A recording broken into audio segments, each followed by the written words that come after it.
محمدی کو حرام کرنا شروع کر دیا اور حرام محمدی کو حلال کرنا شروع کر دیا. اور وہ صفات کہ جو بنی امیہ کے تھے اسے اہل بیت سے منسوخ کرنا شروع کر دیا اور اہل بیت کی صفات کو اپنے سے منسوخ کر دیا, بنی امیہ سے منسوخ کرنا شروع کر دیا. حاکم شام جب حاکم بن گیا تو اپنے سارے گورنر کو یہ خط لکھا, سارے جتنے گورنر تھے سب کو خط لکھا.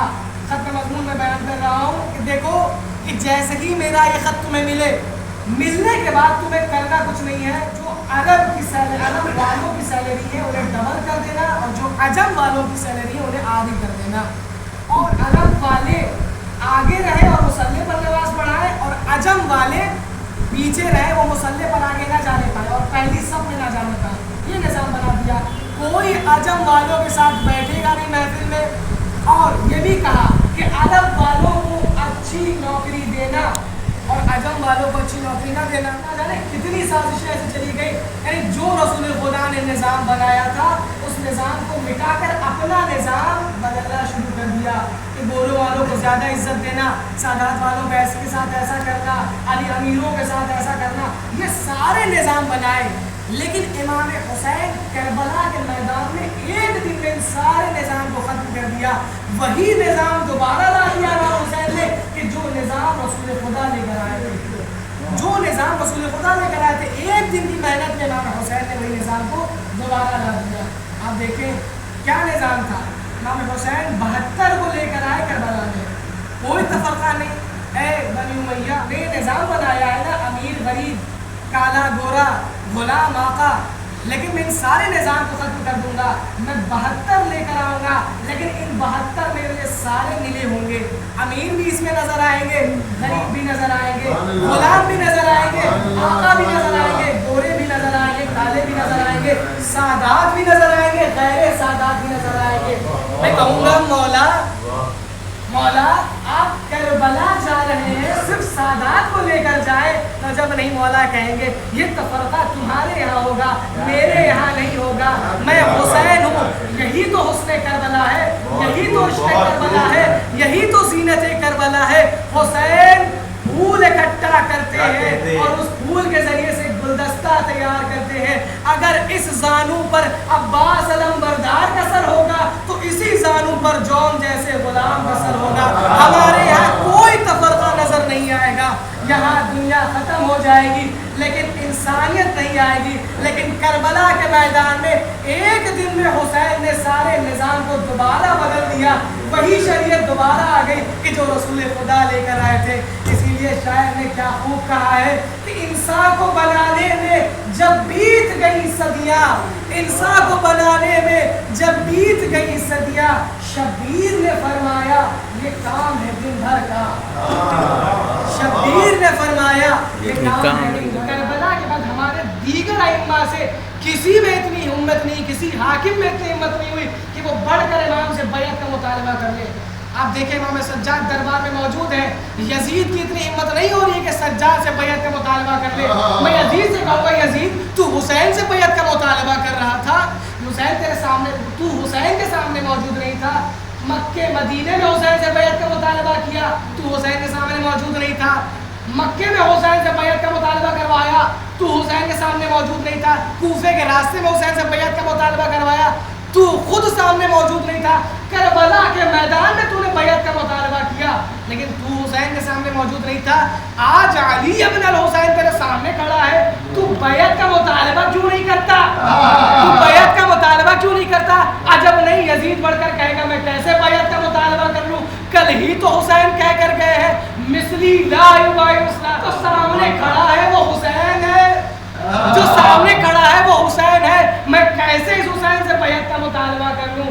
ابھی کل حسین سے بیعت کا مطالبہ کیا تھا تو اتنی ذلت جھیلنی پڑی, آج پھر حسین کے فرزند سے بیعت کا مطالبہ کر لوں, نہ جانے اور کتنی ذلت جھیلنی پڑے گی. ابھی نہیں, امام سجاد سے بیعت کا مطالبہ کیا, بیعت کا مطالبہ نہیں کیا. اب امام سجاد کے بعد چھوڑے, یہاں سے بیعت کا مطالبہ نہیں کیا یزید نے. امام سجاد کے بعد جتنے امام آئے, امام محمد باقر, امام جعفر صادق, امام حسن عسکری تک, کسی حاکم نے ہمارے اماموں سے بیعت کا مطالبہ نہیں کیا. کیوں نہیں بیعت کا مطالبہ کیا؟ ارے کیسے بیعت کا مطالبہ کر لے؟ حسین تو کہہ چکے ہیں مثلی لا یبایع مثلا, مجھ